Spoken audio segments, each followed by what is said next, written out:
Hello and welcome back to Shakesyear. We are working on The Rape of Lucrece, which, content warning, deals with sexual violence towards women, so if you need to tune out, that's fine. If you want to hear today's stanzas, we're going to take a look at stanzas 57 to 60.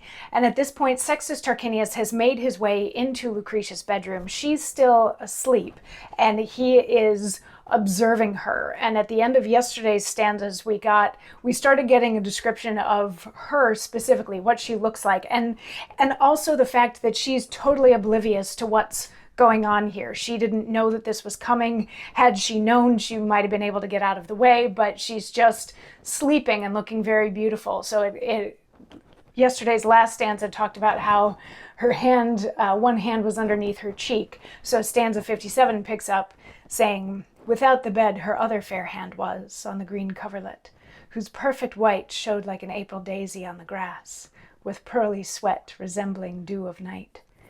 Her eyes, like marigolds, had sheathed their light, and canopied in darkness sweetly lay, till they might open to adorn the day. Her hair, like golden threads, played with her breath.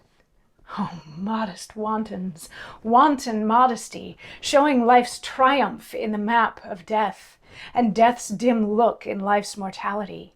Each in her sleep themselves so beautify, as if between them twain there were no strife, but that life lived in death, and death in life. Her breasts, like ivory globes circled with blue, a pair of maiden worlds unconquered, save of their Lord no bearing yoke they knew, and him by oath they truly honored. These worlds in Tarquin new ambition bred, who like a foul usurper went about from this fair throne to heave the owner out. What could he see but mightily he noted? What did he note but strongly he desired? What he beheld, on that he firmly doted, and in his will, his willful eye he tired. With more than admiration, he admired her azure veins, her alabaster skin, her coral lips, her snow-white dimpled chin." So this is painting the picture of what she looked like. We heard yesterday that she had the one hand in between her face and her pillow, as if to stop a kiss from her pillow, but the other hand was just lying beautifully on her coverlet, and her eyes are closed like flowers that close at night but then open again when the day comes. And her hair might have been a little bit in her face, so that as she breathed, her hair would move a little bit. So even though she sort of looks dead sleeping there, this gives away the fact that she is actually alive. And there's a weird little musing on the duality of that she could look both dead and alive at the same time and be beautiful through all of it.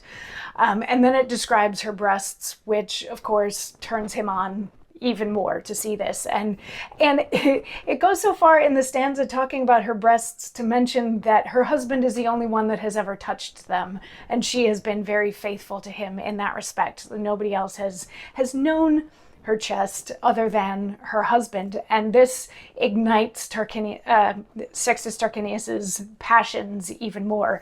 So all of the things that he's seeing, he's observing, which is turning him on more, which is making him want her more, which is meaning that he really is gonna go through with this, that he's sort of so in the grasp of this lust that he doesn't really have any other choice at this point but to go on with it. She's so beautiful that he just has to, he feels like he has to go on with it. We all know that he doesn't actually have to, but he feels like he does. So come on back tomorrow. It's still gonna be a little while before we get to the actual thing. We're still gonna be building up the tension for a little bit longer before the actual event, but we will get there.